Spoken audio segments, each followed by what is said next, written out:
Elizabeth Lizzy Graham, pronouns she, her, hers, is a transgender, autistic, and bisexual woman with ADHD. She was adopted at the age of 6 months from Taiwan and grew up in Bethesda, Maryland, right around the corner. Since November 2018, she has been a co-facilitator of Maryland Trans Unity, a volunteer peer-led support group for transgender and non-binary adults. Since 2015, she has worked full-time as a service coordinator in Prince George's County for the Maryland Medicaid Home and Community-Based Services Waiver for Children with Autism. Lizzy is also a member of the ARC of the United States National Council of Self-Advocates and a co-leader of the IDD Advocate Corps Self-Advocate Commons of the Institute for Exceptional Care. She began living full-time as a transgender woman beginning in winter of 2015. Everybody, Lizzy Graham.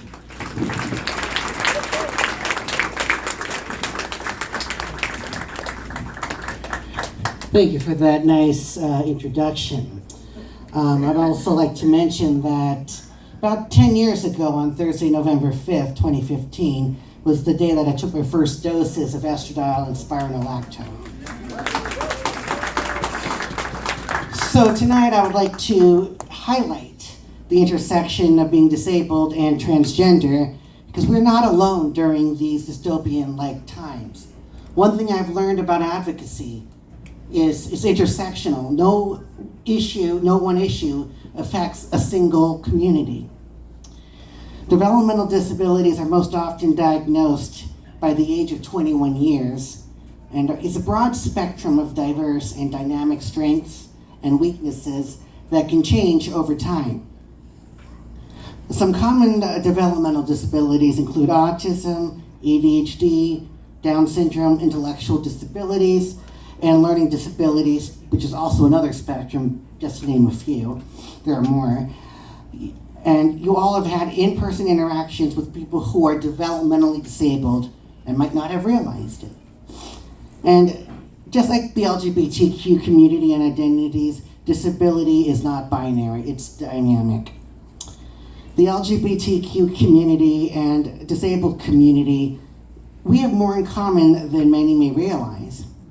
Anyone can become disabled or realize that they are disabled at any point in their lives, whether it be through the course of another diagnosis, an illness, an injury, accident, or some other traumatic or life-changing event. According to a report back in May from the Williams Institute at UCLA, 13% of LGBTQ adults, approximately 1.8 million people, rely on Medicaid for their primary health insurance, compared to 7% of non-LGBTQ adults.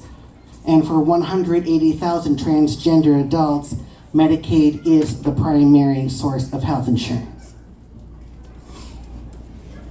One daily challenge that I'm sure we all know is accessing public toilets and bathrooms. People with disabilities, as well as families of children and other people of different genders, may have a mobility disability, executive functioning challenges, or attention challenges, and may need support from a family or caregiver or other direct support staff of a different gender. And navigating these public toilet spaces can be overwhelming for those with sensory processing differences. And this is when gender neutral or those single occupancy bathrooms help, like on airplanes or trains. Another intersectional matter is marriage equality. Many people on SSI, or supplemental security income, cannot legally get married without jeopardizing part or all of these much needed benefits because of income asset limits. While not everyone gets married, many most likely will need a job or a source of income. Disclosure and discrimination in the workplace are common shared issues, as we saw in the case of Bostock versus Clayton County. Now, with regards to autism, according to the Autism Society of America, up to 85% of autistic people with a college degree are unemployed or underemployed. Autistic adults typically earn 40% less than their peers with other disabilities, and currently only 30% on average disclose that they have autism or are autistic to their employer. Again, people with disabilities who are on benefits such as SSI have financial asset limits, which is tied to how much they can work and earn. Also, qualified people with disability benefits in some parts of the country receive Section 14C subminimum wage pay under the Fair Labor Standards Act. Thankfully, here in Maryland, thanks to the Ken Capone Act, which was passed about 5+ years ago, I think, this subminimum wage pay is no longer allowed, thankfully. At one point, I'm sure we all know, if we look back in history, the American Psychiatric Association pathologized people being gay or non-heterosexual. It was a diagnosis in the DSM.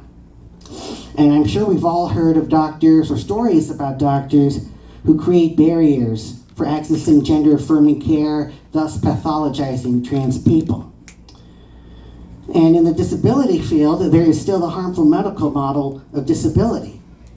Unfortunately, right now, the U.S. Department of Education has plans or is planning to transfer its Office of Special Education and Rehabilitative Services, which oversees the Individuals with Disabilities Education Act, to Health and Human Services.